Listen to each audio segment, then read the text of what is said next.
All right. Hello, everyone. Thanks for joining in. We're going to just take a couple of minutes as people join in, and then we get started.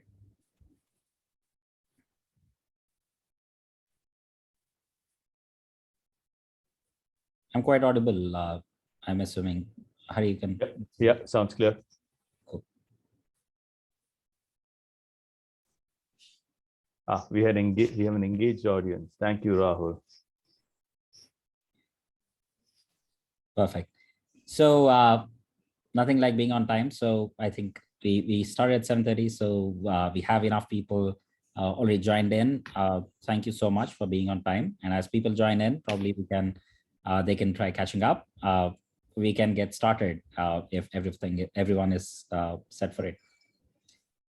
Cool. So my name is Sasidhar Sista. I'm one of the team members at GradRight, trying to lead product and try to create interesting solutions at GradRight for students who are interested in studying abroad, and been in the higher education space for the last 10 years. Interesting journey from engineering to liberal arts to studying masters in higher education myself, and coming back to India, started this GradRight along with a few exceptional folks. Today we are we are doing this event because we have an amazing guest for us, and that is Professor Hari Natarajan. Thank you, Hari, for sharing, for having the for giving the opportunity to be to do this event with you and being here. Absolutely, my pleasure.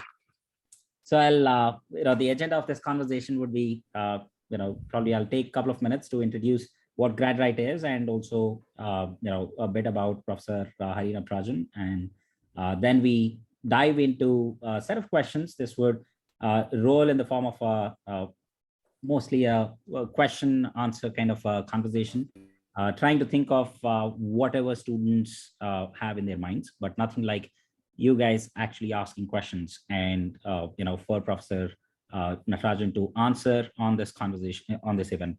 So you can use, for housekeeping purposes, just some hygiene points. You can use the Q&A section in the Zoom window that you have. Do not use chat section for Q&A. Your questions should go to Q&A section. Any comments, they're most welcome on the chat section. That way, we will make sure that we answer all the questions before the session ends, which is roughly about 1 hour from now. And if you have any issue with hearing this conversation, or if there is any issue that you would find, use the chat section and let us know. We'll quickly fix that. And with that, we will dive into the agenda. I'll start with the introduction, and then we'll get into the Q&A in just about 5 minutes. But there is a quick feedback, poll that we will ask to get a sense of who we are, who we have on this call, and what your thoughts are, and what your context is, so that we can customize this conversation to make sure that it's meaningful for you. So with that, and I'll quickly tell you a bit about GradRight. GradRight is an ecosystem or a platform for with an agenda to maximize the return on education for students who are going abroad. We find that a lot of students who want to go abroad want to find some exceptional programs and get the right funds back them. A lot of us, including myself, think that going abroad would mean probably spending as high as an amount as high as probably our own apartment or home for many of us. So I feel that this is an important decision for many aspirants, and it's so important that you would want to know every single detail before you take that call to actually get admitted, get enrolled, and take a loan or pay through savings worth about 40-50 lakhs. So that's the main agenda for GradRight, to make sure that whatever you decide, it is a high return choice. So we are an ed fintech platform which works with universities, banks, and students, and create that experience wherein you feel that you're actually making the right choice with all the transparency possible. So you have SelectRight, which is for university selection. That's a product. that we launched recently, and GradRight, which is a platform which has been existing for the last about 2 years now. About 25,000 students use that platform, and over $500 million of loan requests have been placed on the platform, touching about 1 billion, in fact, for this year. So we have a loan bidding process quite active on that, making sure that it's the banks who are behind students and not the other way. So with that introduction, I will just quickly introduce Professor Hari Natarajan, who's a professor of management and vice dean of business programs, covering all undergraduate and graduate on-campus programs at the Miami Herbert Business School. Previously, he served as the academic director of MHBS, Global Executive MBA program. Hari received his undergraduate degree in engineering from IIT Madras and MS and PhD degrees from the Penn State University's Smeal College of Business, where he won the Alumni Association Award for his doctoral dissertation. At the Miami Herbert Business School, Hari teaches courses on operations and supply chain management at the undergrad, grad, and also doctoral levels, and has been recognized for teaching excellence by several cohorts of the MBA program. So we have a lot to cover with Professor Natarajan. As we get into this conversation, there could be many things that would pop up because of the conversation, many questions. Always use the Q&A section, keep it active. We'll do our best to cover that. Before I ask the first question, we'll just quickly do a quick intro video about GradRight, and then we dive into the conversation. Thank you, Riddhi, who's my colleague who is doing all the magic on the screen.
All right, perfect. So there is a lot to cover beyond that video, so you could always get to GradRight.com and see what is all that is packaged for you to explore. So Professor Natarajan, thank you so much for being here. I would love to understand how has been your morning there, and I just want to catch up with what your context is so that we can dive into some of the questions that are related to the campus. Absolutely. So first of all, hello to everyone on the GradRight team. Hello, Sashi. Thank you for having me. And a big hello to all of our attendees as well. It's a pleasure to be here with you. Seeing a whole bunch of names that I recognize from India is pretty impressive. So I wanted to start off by saying we're having a fabulous morning here in Miami. I know this sunshine behind my background is virtual, but if it were actually real background, you'd still see sunshine outside. It's a fabulous morning here in Miami. I appreciate you all taking the time during your evening to be with us today. So, from my side, I thought I'd start off by saying a little bit about the university and the school, if that's okay, Sashi. Yes, absolutely. Would love to understand a bit about that, so that there are many questions that are on top of my mind that I would get to. So let me start off with the university. So the University of Miami is approaching 100 years. We're approaching our centennial. This is a university that started in 1925. In a lot of ways, the university's growth in stature, reputation, size has mirrored the growth of the city of Miami itself. When Flagler first put a railroad here from the Northeast all the way to come down to Miami, it was initially for populations that sought winter homes here, but it's since grown and blossomed into an incredible economy of its own. We are what is known in this hemispheric region as the gateway to the Americas. So Miami essentially connects North America and South America. So our geographic endowment is one that has allowed for tremendous opportunities for us. We are fortunate to be located where we are. Now, if somebody were to eat a watermelon in Netherlands, chances are that actually passed through the port of Miami. If you are eating asparagus in Spain, chances are it went through here, right? So just being here physically in Miami, we have this phenomenal advantage of having the world literally come to us, because that's the locational competitive advantage we have. So for the university has grown based on that. The Miami Herbert Business School itself has been offering programs for I think 85 of the years that the university has been active. Our MBA program recently completed 75 years of operation.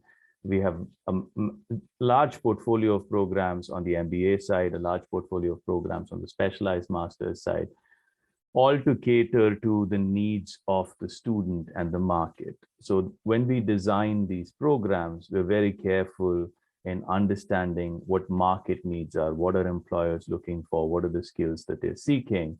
And then we try to reflect that in our curriculum and build programs that are finely tuned to market needs. Essentially, you spoke about something at the start of this conversation that really resonated with me, which is this idea that GradRight wants to provide value on education, right? So our motto is very similar. We try to build products that provide immense value. We're very mindful of the cost that's involved in higher education. So return on investment and return on value is topmost in our mind. So we very carefully seek, value there to make sure that we can deliver on the promises that we are making to our applicants and to our students. So that's a little bit about us. At the Miami Herbert Business School, we have roughly about 1,200 graduate students across a portfolio spanning, I would say, about 15 to 16 different graduate business programs. One of the advantages that we have in our programming is that we, by design, choose intimate class sizes. So typically, you're not going to sit in a class with 900 other students in an auditorium and be lost as one more number in the shuffle.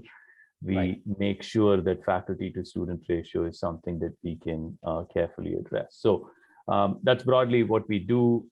Happy to answer any other questions that you or the participants may have. Yeah. So in fact, one of the points that you touched upon, starting with your background, literally the virtual background that you have, is around the Miami. I'm curious about, when we think about business schools, a lot of people would think about, say, either, the New York, the state of New York, or the New York City, and then probably run towards what is on the West Coast and look at the business schools there. Miami is a very cool place for a lot of reasons. I've spent some time in Miami, when I was in the US, a brief, time, but I definitely enjoy the place from the lens of being a tourist. But tell me more about the business school being in Miami. What's happening from a business point of view in Miami that probably the students who are in India at this point trying to consider different master programs should be knowing? Yes. So, you're absolutely right that a large number of programs that surfaced, the primary programs that business schools have offered historically is the MBA program, right? And the highest paying jobs coming out of an MBA program are in the finance industry. So naturally, you see people gravitating to New York because it's the big finance hub, right? Now, if you look at the wealth management and private banking type of space, actually the largest concentration of banks is not in New York City. It's actually in Miami, in Brickell, right? Because we have, every time there's capital flight from some country in Latin America, it lands in Miami. It does not go to New York, right? So we have access, and that's brought in a lot of it. So we have a phenomenal financial hub that's growing here. Now, as programs sought out in the MBA portfolio, one of the things that's emerging in the broader marketplace is that programs that are in big cities that are thriving and booming have started to grow and emerge as movers and shakers, and programs that are in smaller towns, tier 2, tier 3 cities, are kind of shrinking in size, right? One of the advantages that we have in Miami is that the city has experienced an incredible growth that has been fueled. I mean, there was growth going on even pre-pandemic, but the pandemic has just completely blasted us off. I mean, we've taken off in every possible demographic dimension, right? Whether it's number of people moving into the city, whether it's the amount of capital being invested in the city, whether it's the number of startups in the city, whatever measure you take, you'll see Miami is in the top in the country, because there's something about this time and this place that's happening right now in Miami that's offering enormous opportunities for everyone, right? So, if you look at the growth of cities over their trajectory, every city has an inflection point where it suddenly just goes up an exponential curve. There's gradual growth and we just suddenly shoot up. Miami is experiencing that right now. We are what San Francisco and Silicon Valley may have been in the 80s, right? At the time, if you looked at San Francisco, say in the early 80s, maybe they had 5 Fortune 500 companies. They have a few more now, right? And that's putting it mildly. We are there right now. I think last time I checked, we have about 7 Fortune 500 companies headquartered in Miami. But my suspicion is that within 15 to 20 years, you'll see about 10 or 15 more come set up headquarters here or start and become companies that go into the Fortune 500. So as a point of time, Miami is absolutely in the right place at the right time. So I remember your tagline of right education for the right at the right cost, right? So I mean, our tagline to echo what you're saying would be, this is the right program at the right place at the right time for the student who's considering us, right? Because there is this kind of opportunity comes once in a lifetime to be part of some incredible growth in the city. So that's just what is going on now. Historically, Miami has had many advantages. I mean, one of the things that attracted me to Miami was, I'm from Chennai originally. I'm used to hot and humid weather, especially on the beach. Miami offers me all three. I can go to the beach. It is hot, it is humid, and it's an incredible place. So this is how far I can be in the US, how far away I can be from India without leaving India, I think. So in that sense, it feels like home away from home for me. In fact, when I was in the East Coast and many of my friends studying in the US, we all used to actually, look forward to a time when we get out of the campus and reach Miami at some point, Puerto Rico and the places. Yes.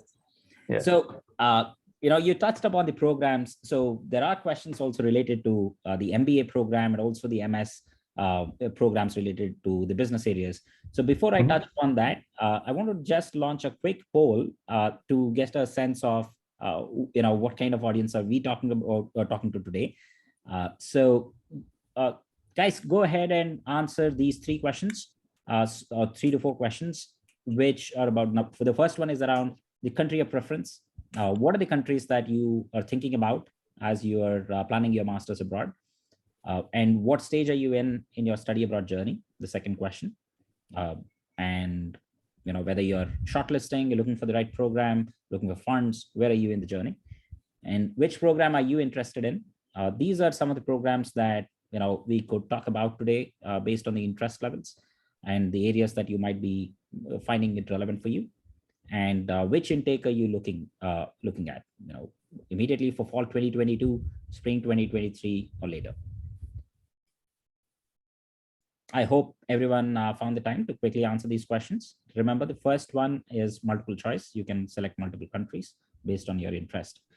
All right, so let's see in the results. Vidhi, could you please help us find the results?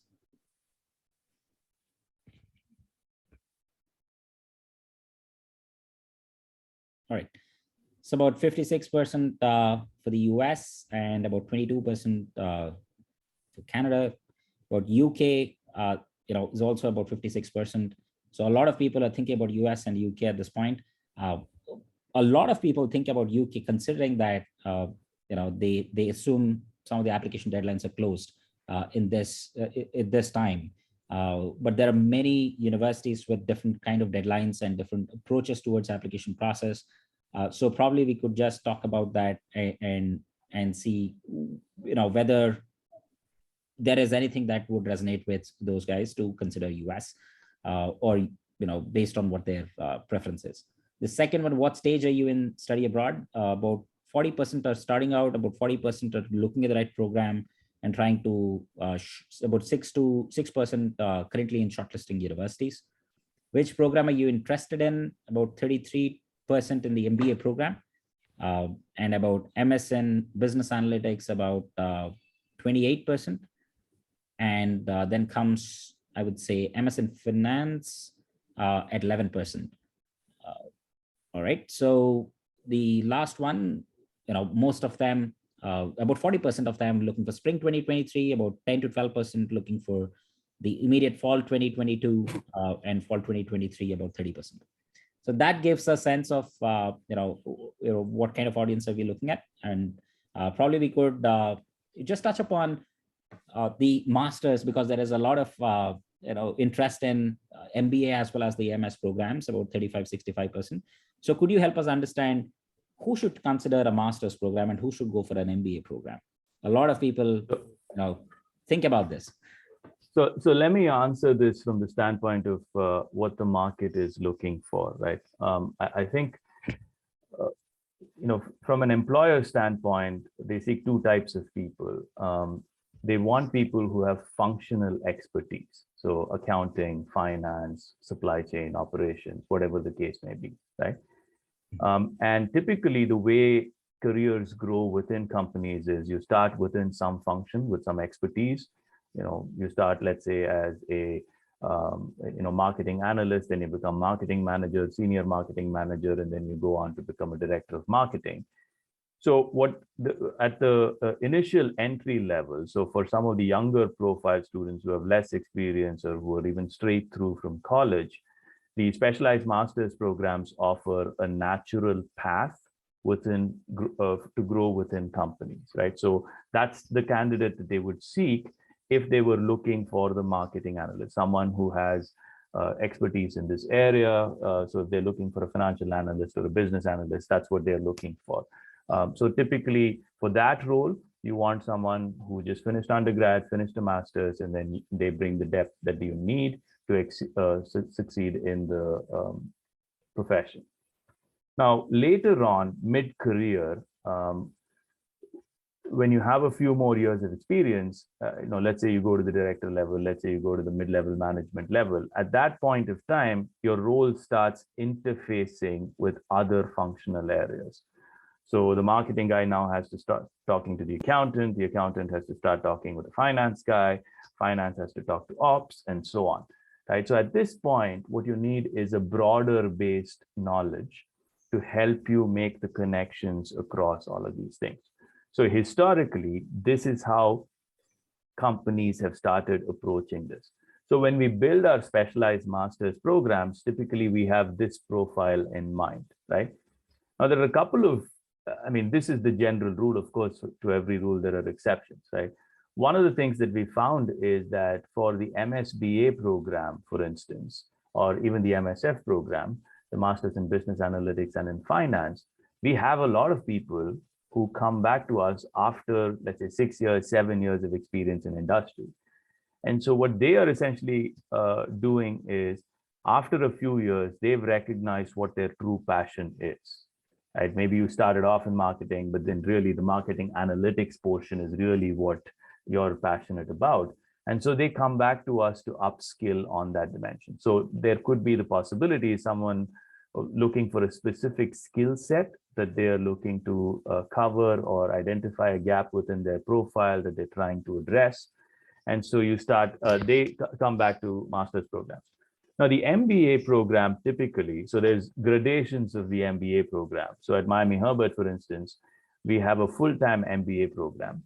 Typically, we target people who have 3 to 6 years experience in this program, right? And this is a full-time program. So you're here for 2 years, you learn, you apply the concepts, you do internships, and then you come back, learn some more, and then you get a full-time position. So there's two kinds of people who come into this. First is the people who've reached mid-level management in 3 to 6 years, and then they want to gain the skill to broaden their vision of the organization, if you will. The second type of person that comes into the program is someone who's a career switcher, right? So maybe you started with marketing and then you didn't realize that that was not your cup of tea and you want to switch into finance, right? So there's two ways to approach this. You can either go get an MSF degree or you can get an MBA with a concentration in finance that'll help you move in that direction, right? So that's the profile that would fit in a full-time MBA program. The next level, of course, are the professional and executive MBA programs. And these are ones where you've already reached a certain level of seniority in the management pipeline, in the management ladder. And now you're looking to broaden this and position yourself to the VP level, to the C-suite level, and so on, right? So that's roughly what we are looking for in terms of profile for each of these programs. Got it. Does that answer your question, Sashi? Yes, I think it does in terms of how we can see and evaluate whether it would be relevant, which program would be relevant based on what we have been journeying in the last couple of years, probably. In terms of work experience, am I right in understanding that for the MBA program, you said roughly about 3 to 6 years is what usually you'd find on campus? So I mean, I don't want to start giving out exact numbers here, because really what we look at is a very holistic profile, right? Right. There are people who have incredible visions of entrepreneurship that they want to start right out of school, right? So there's an engineer who comes and says, I want to start the solar powered scooter production in India. So I know I need to get an MBA. Now, if this person comes here, makes a compelling argument for why they should be in the program, of course, we'd consider this person even if they had just a year of experience, right? So it does not eliminate you from consideration, but what we're looking for is multiple dimensions here, right? What is your kind of academic profile? That's GPA, test score, areas of interest. What is your leadership potential? And then what is your kind of social impact potential? The motto of the mission statement for us is to develop principal leaders that transform global business and society, right? So I want to see if I see potential to transform global business, to transform society and make strong social impact.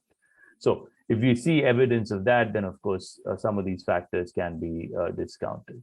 Absolutely. The reason why I asked about work experience was also to actually highlight that holistic admissions process, and the next question would have followed on that anyway. But thank you for answering that considering that point, because a lot of Indian students actually think that they would look at we are used to, and a lot of us, and you have been to IIT Madras, so there is one parameter on which whether you are in or out. Holistic admissions process is much more open. That's much more. I think it gives a chance to everyone who has the potential in any direction. So I think it's something that definitely I like the fact that there is an emphasis at Miami Herbert to have the admissions process that way. Correct. See, the way I see this is, when we do this admissions process, I know you guys are making a financial investment in your future, but the way we think about it is that we are making an investment in your future as well. We're choosing to put time into your career and your time. So I want to believe that my investment, Miami Herbert's investment in you, is going to succeed. So if you can present a compelling argument to me as to why that would be the case, I'm happy to consider. I would actually say this. Maybe the admissions people don't want to hear me say this, but we are predisposed to say yes, right? I mean, I want to see you succeed. The question is, do I have the programs to help you succeed? And if I don't have the right programming for you based on what your goals and visions are, then I don't want to fool you into believing that this is the right program. But if I do think that, let's say this entrepreneur doing the Master of International Business program is absolutely the right fit that will help them scale and grow and develop the company that they want to develop, then I'm going to be saying, yes, I want you in this program. But if I did not have that program, I'd say, look, Sashi, I can't help you a whole lot in this. Go find another program that's a better fit. True. So considering that, and connected questions have come up. So I'm going to quickly ask if, students should think about their GPAs, GMAT scores with any lens. Could you help us understand a bit about what is expected on that side of things? We consider the profile, or what about academics? So again, I mean, let me start off with that holistic process, right? So what we're trying to do is we're trying to build a composition that makes sense, right? So I want entrepreneurs in the class. I want leaders in the class. I want an international representation in the class. I want engineers in the class. So I want diversity by industry, diversity by gender, diversity by economics, diversity by geography. So you're looking at all of these different factors. So for someone who has a 770 GMAT and a 3.9 GPA, if you don't have as much experience, I'm willing to overlook that dimension, right? If you have a 3.0 GPA and 620 GMAT, then you better have something else that you're bringing to the table to justify your seat at the table, right? So that's the way we look at it, right? So you got to present a compelling argument as to why you're here, and you have to present and show to us some commitment that makes us convinced that this is worth investing in. Got it. And for this year, I'm assuming the GRE, GMAT are waived off for the programs. Am I right in understanding that? So for this year, we're happy to consider waivers for GRE, GMAT for students that are applying through GradRight. I have no issues with doing that. We will still interview them, of course, and evaluate them on other dimensions, but test score waivers are something that we can definitely consider. Perfect. Thank you for stating that. I think regarding the MBA program, there is a general question. This is a tricky one, but one of them asked, and I thought it would be on many others, minds when they are thinking about MBA, which is MBA is often looked at as it shows that it is a costlier program than an MS program. Yeah. Is that additional cost worth it? How do you see that actually being addressed in the graduates today, especially the Indian graduates who are graduating out of the class at Miami Herbert? Yeah, so the cost difference really comes from the MBA is a 2-year program that has a lot more credits. Tuition in every university in the US and elsewhere is determined by the number of credits, or credits is the number of courses that you take. So clearly, if you spend 2 years studying here versus 1 year studying here, the cost is going to be higher, right? But the way to look at this is actually in terms of, if you look at it in return on investment, historically, the adage for MBAs is you should be able to recover your investment in 3 to 5 years, right? So that means the salary increases that you get should be enough to justify the cost of program in 3 to 5 years. Now, how do we deliver on that value proposition? Now, I would say that you have to look at what your goals are and see if the MBA is the right goal for you, right? If you're an engineer and you like the quant part of it, and you want to go deep into data science, then maybe the MBA is not the right program for you. Maybe the Master of Science in Business Analytics will be the one that helps you become a data scientist, right? Now, but if you want to, head international business units, if you want to pivot into a new functional area, then the MBA is the easier route to go pursue that goal. So I would say this is really goal dependent. And the fallacy here is the return on investment is really very keenly tied to how close that program is towards your goal, right? If you're naturally inclined towards quant and you go pursue the MBA program and get a generalized skill, you're not actually positioning yourself to succeed at all, right? Because when I see an MBA as a recruiter, if I see an MBA program degree, the kind of person that I'm seeking is not someone who is a top quant, right? I'm just seeking someone who has a general business knowledge. So the fact that you are a top quant is not giving you any competitive advantage in that particular job search scenario. So I would say, figure out which program best aligns with your interest. And what I would say is that every program at Miami Herbert has been designed to make sure that there's a return on value, right? So pick the program first, then ask the question about return on value. Got it. So one of the interesting questions that has come up by an anonymous attendee is, what combination of master's programs are offered? Usually this stems from the interest in multiple areas, business analytics on one front, accountancy, marketing. There is also an MBA program. So either within the curriculum or outside, using a dual degree kind of a program style, do you think, what kind of flexibility do students get?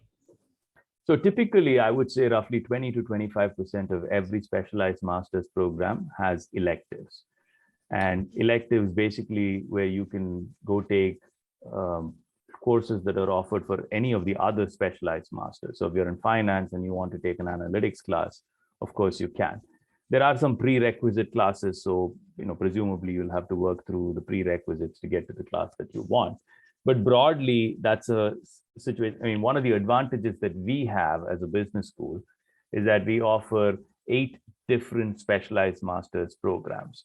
So that gives a plethora of opportunities for you to go and pick the different specializations that you seek. So if you want finance, analytics, and a little bit of international business, there's a combination there in terms of electives that you can put together that makes sense for you. What I would say also is that the faculty academic directors of each program and our student success team are very keenly aware of what the market needs are for each of these types of programs, right? So if you say, let's say, let me take the example of the business analytics program. Within business analytics, there are multiple tracks.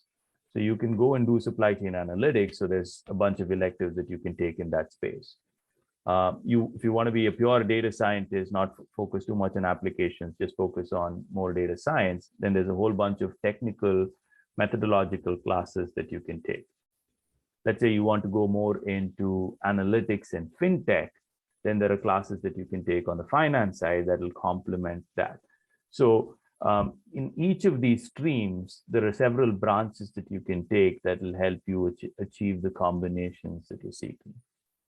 Got it.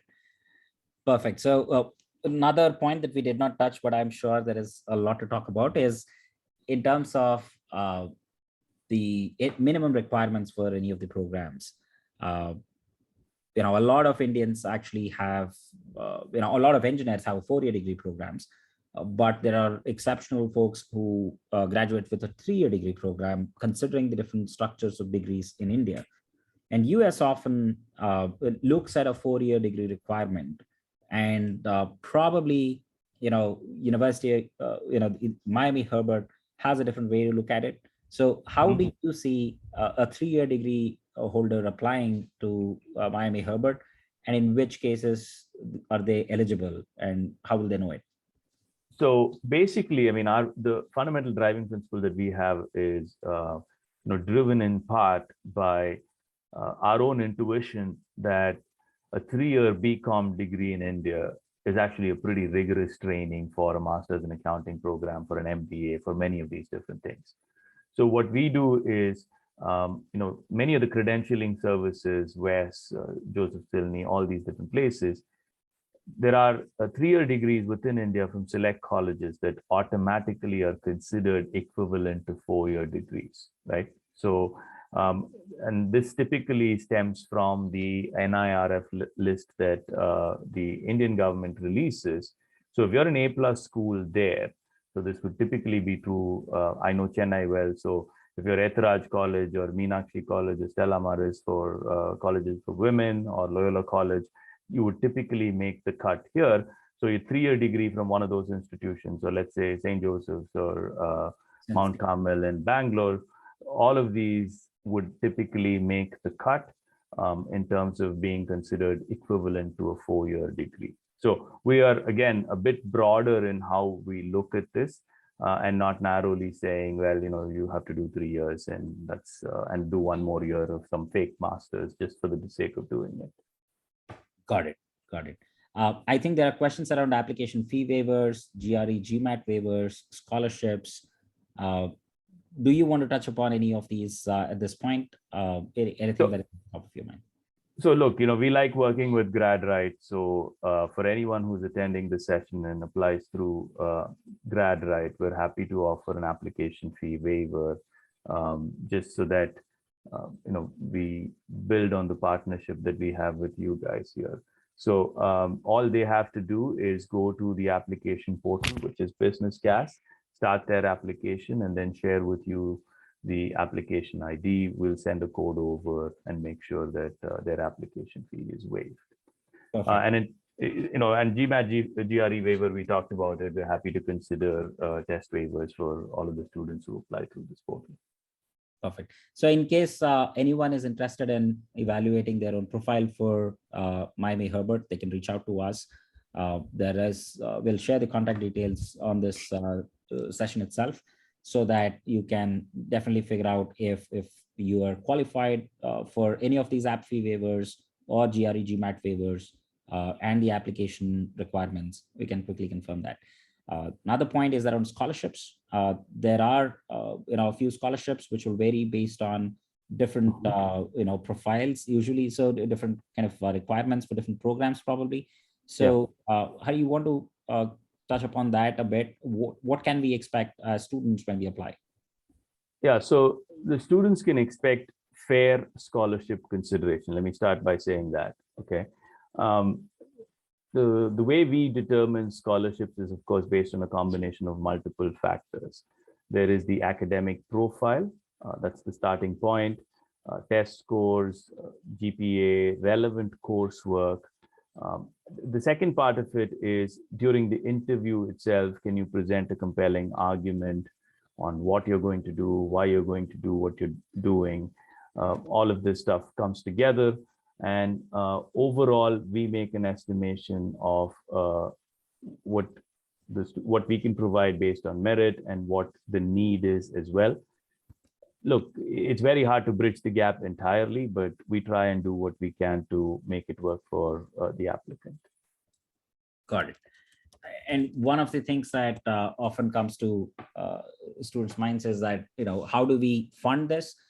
So scholarships is usually something that they think because of the funding or in general trying to understand. So you should know, which is very important and doesn't exist outside GradRight's fintech platform, is that if you have an admit from Miami Herbert, you are pre-qualified for a 60 lakh unsecured education loan, considering high return on investment, from the school's programs.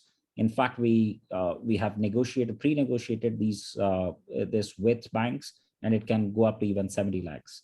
And the interest, all of that would be highly competitive, and you would get the best offers. So you should know that banks already are in love with these programs. And that's the reason these offers are being created. Because banks look at the past data, and that's how they arrive at how much to offer, what interest rates. And this is one of the best deals in the country right now. That's great news. That's awesome to hear. I mean, one of the advantages of this three-sided platform that you have, of course, is that, you know, when banks compete, of course, the students are the ones who are winners, right? So competition reduces rates. So of course, the students would greatly benefit from that. So absolutely. In fact, on an average, what we computed is that the savings per student are anywhere between 7 lakhs to, in some cases, 29 lakhs over the lifetime of the loan. So we're glad that we've taken that route of setting a bidding platform, and I'm glad that a ton of students actually are encouraging their friends and participating and keeping it to be an exciting platform on this front. So well, I'll try to pick up more questions. So there is another question which is a little longish. I think there is something to cover. Maybe it will overlap with a lot of engineers here. I'm not well versed in coding and data structures, SQL, data mining. I know a bit of Python. My work experience has been in marketing, but I'm very keen to join a business analytics program. Can you give me any tips? Tips, I mean, the only tip I'd give to every applicant actually is to make sure that you're willing to work hard. I mean, grit and resilience actually is the biggest predictor of success in all of our programs.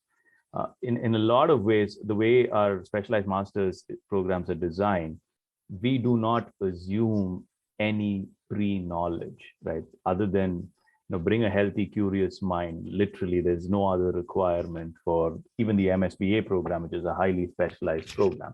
So what we've done is our structure basically has what we call boot camps. Boot camps are some things that we run over the summer, 2 to 4 weeks before the start of the fall semester. So we bring everyone into the boot camp to make sure that we create a level playing field of skills, and then we build on that. So in terms of programming, we start with Intro to Python in term 1 of the first semester, and then build your skill progressively. I mean, the way I see it, everybody is going to have to code 20 years from now, right? So you can either choose to learn it now or keep struggling and then learn it 20 years later reluctantly. So if you don't know coding, no better time than now to start. So join our program, we'll help you get there. Got it. I'm assuming this is specifically relevant for the business analytics program. So even for the MSF, I think, Sashi, we have a boot camp there. The accounting program has a boot camp. So let's say you did a master's, an undergraduate degree in chemistry, and you wanted to do finance. You go through our boot camp. I mean, what we found out actually is there are technical skills that we can teach. What we need are core structured problem solving skills. And that is something that most graduates, regardless of what their undergraduate specialization is, already have, right? So what we're trying to do then is just fine tune your general problem solving skills towards the particular specialization that you're seeking. And so the boot camp helps give you the terminology, the language, so that you're not lost in class on the first day. And then once you get to class, all you have to do is put in the time and you'll be in good shape. Got it. So Diksha has another question, has a question about diversity. What is the diversity in terms of countries that a student could expect at the university? So let me start off by giving you a ranking statistic. So the US News, this was Bloomberg Business Week, I think, ranked us as number 7 in the country in terms of diversity. On our faculty, I think we have about 40 different countries represented with our 150 faculty. And on our student side, we have an equal number of 40 different countries. This is across all the programs, across the 1,000 graduate students. So diversity in Miami, one of the interesting statistics about Miami is that every other person in Miami was actually not born in the United States, right? So this is the definition of geographic diversity. There's just phenomenal amount of diversity everywhere you go around. A lot of Latin American countries are represented well. A lot of Caribbean countries are represented well here. A lot of European countries. I mean, you'll see that Miami runs direct flights to Turkey, to Switzerland, to Finland, to every possible, of course, the usual France, UK, Spain, those types of countries as well. So there's just an enormous amount of diversity that we have here. So that's one thing that we are truly, truly exceptional in. Fantastic. So, I mean, if I may add to that, actually, so I think one of the comforts of coming in as an international student is knowing that there are a whole bunch of others who are also international students, right? So in some sense, going through this journey with other people who are also new and who are also going through the same types of, acclimatization challenges that you are going through is actually a fun thing. I remember my own time as coming into the US as a graduate student, and having a Turkish office mate who's going through the same process with me was huge comfort to know that there's a company here that you can count on. True.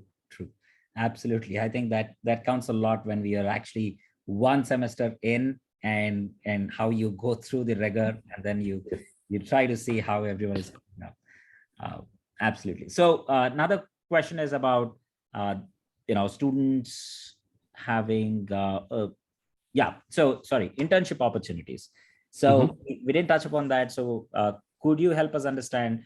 You talked about Miami being an exciting place, a growing hub for the industry, and there is Miami Herbert. How is the university and the business school connected with the industry? What's the overlap that students would go through between these two?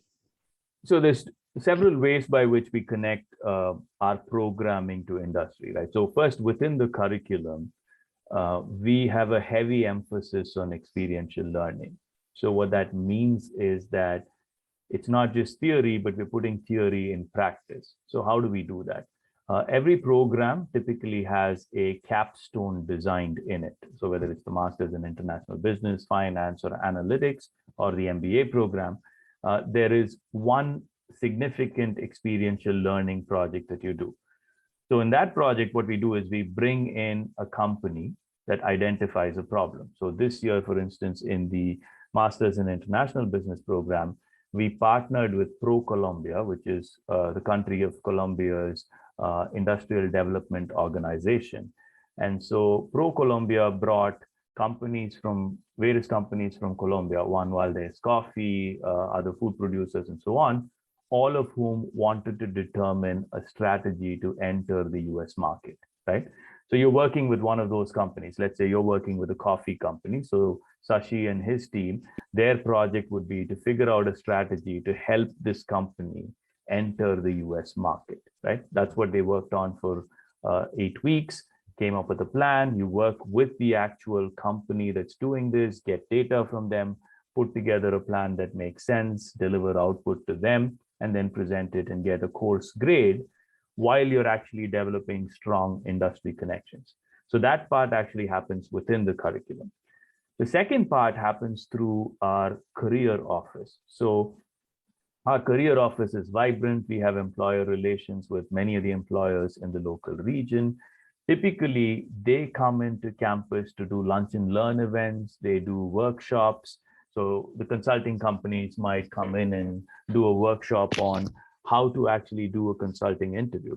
Consulting interviews, for those who know, are typically case-based interviews. It's not about, what is your experience here versus there. They give you a case. They expect you to analyze the case. So if you haven't done that before, of course, that's a bit of a significant challenge. So what they do is they help you prepare for those types of interviews, and that helps you build connections, helps you get better prepared for this. Our career office starts with you from your LinkedIn profile, your resume. We work through all of that and get you ready. And so that when you go to a lunch and learn event, you're a polished product that you can go and present and hopefully seek employment opportunities. So many of our capstone projects usually lead to full-time positions as well. We're very, very proud of our placement record in many of our programs. I mean, this year, if I recall the statistics correctly, for instance, the MSBA program at this point right now, I think we're at a 94% placement, and the semester hasn't even ended yet. And the other part of it in terms of placement that's important to keep in mind is that The majority of our master's programs are STEM certified. So whether it's sustainable business or MSF, accounting, business analytics, they're all STEM certified programs. And what many of the students here might know is that that gives you the advantage of extending your practical training in the US from 1 to 3 years. And so at a minimum, you have that to rely on and not worry about the visa implications and any policy that the central government might come up with, right? So that's a huge advantage for us in that our programs are all STEM designated. Perfect. I think there are many important points that you touched upon, which I see that some of the things are actually covered, even in the questions that students are asking. One of the, you teach supply chain management, and one of the questions is about, if I'm interested in supply chain management, what is a program that probably is relevant for me, and how do I go about that at Miami Herbert? So if you're interested in supply chain management, I can see several possibilities, right? One is you can do a full-time MBA program and specialize in operations and supply chains. That's a natural track that many have chosen. You can do the business analytics program and choose the supply chain analytics stream. We have electives specifically in the supply chain space. I actually co-teach a class in that program with Alex Niemeyer. Alex used to head McKinsey Consulting's global supply chain practice for 20 years. And after retiring, he and I worked together to create this class. I teach theory, he teaches practice, so the students get a feel for both the theoretical and practical aspects of supply chain management. So there's a track there. One of the things you can do, even within our MIB program, the Masters in International Business Programs, there are electives in supply chain. So we find that there's a lot of demand, especially in the space in Miami. Amazon has a huge growing presence where they're hiring tons of talent here in Miami. So there's enormous growth. So almost literally any program that you start, as long as you can credibly claim that you have supply chain expertise with electives that you've taken in the program, you should be able to position yourself as one. Super. I think Sanju would like it. Thank you, Sanju Kumar, for asking that question. In terms of a very different profile, and probably it would resonate with some of them, I've completed my MBA. Radha Krishna is asking this question. I've completed my MBA marketing in 2017. Now I have 5 years of experience. I'm looking for MS in marketing analytics or business analytics. Is the university offering these courses? And what are the opportunities for a profile like this once they graduate? Oh, I think the opportunities are enormous. If you already have an MBA, you have the basic business background, you understand how business functions work, you know how they're connected together. That gives you the base skill set that you need. If you want to upskill on the analytics space, I think the ideal program would be our MSBA, the Masters in Business Analytics program. Just as you have a supply chain track there are electives on marketing analytics as well, digital marketing, marketing analytics, and so on. So digital marketing, marketing analytics, and product management, you put this together, that becomes a very, very compelling proposition along with the MBA in the marketplace. Because increasingly what we're noticing is that a lot of these analytics companies are essentially taking their data analytics and data science people who have a strong structured approach to problem solving and positioning themselves as product managers to be, right? So if you already have an MBA, that gives you a leg up on the competition in that track, and that would really position Radha Krishna very well for success there. Perfect. In fact, whatever you mentioned, it's something that is on my mind as we build the product team at GradRight too. So, it's amazing that you mentioned that. So I think there are, most of the questions that have come, we tried answering, and we are right on the dot, about 1 hour into the call. And we'll quickly launch the feedback poll, and we will end up with a final set of comments from Professor Natarajan. And in terms of the feedback, request everyone to take a couple of minutes. And there is, some information about the application deadlines and also how do you get the app fee waivers, and we'll quickly set up, or put in the action points for you right after this feedback poll. So how do you like the webinar so far? How would you rate the information you received from our team prior to the webinar? And would you like to connect with an advisor for further assistance?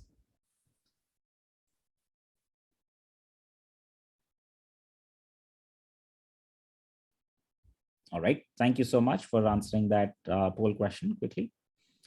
And we will, in terms of the application deadlines for fall 2022, which is probably in the minds of many students who are looking for the immediate, application round, visas and going through the process of, the application. I think there is enough time with visa interviews still not being open, and also we are 3 to 4 months away still from the enrollment month. So it's rolling admissions process, if I'm correct, Professor Natarajan. And are there any quick comments on that application round from you? So we started off by doing round admissions, but especially for our international students, given the uncertainties with the pandemic and so on, we've actually extended the clock out a little bit. So as long as there's a reasonable chance of them getting the paperwork in order, so we can actually extend the dates out to make sure that we provide adequate access to the students. So rolling admissions can start soon after. All right. So quick action point for app fee waivers. There's a link that is in the comment section or the chat section. Our colleague Riddhi has posted. Anyone interested in Miami can fill up that form and also have their profile completed on GradRight, which is a product on the platform through which you would understand.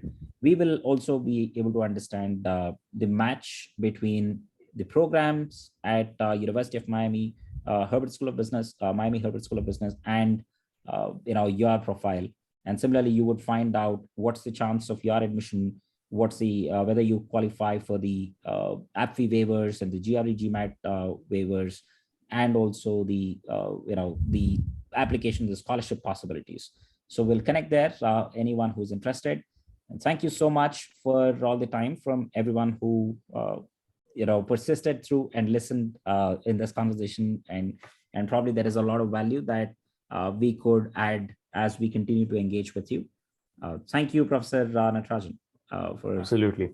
I just want to close by saying thank you to all of you. Thank you to the GradRight team for setting this up, and thank you for all the participants for being here today. I understand it's late in the day there. Just a quick couple of points. Look, at Miami Herbert, we are fortunate in that our city offers enormous opportunities for all of our graduating students. We've put together programs in place that will help our students succeed. So I look forward to receiving many of your applications and then meeting many of you here on campus. So thank you. Perfect. Thank you. Have a wonderful evening and a wonderful day, Professor Natarajan and the body. Thank you. Bye. Bye-bye.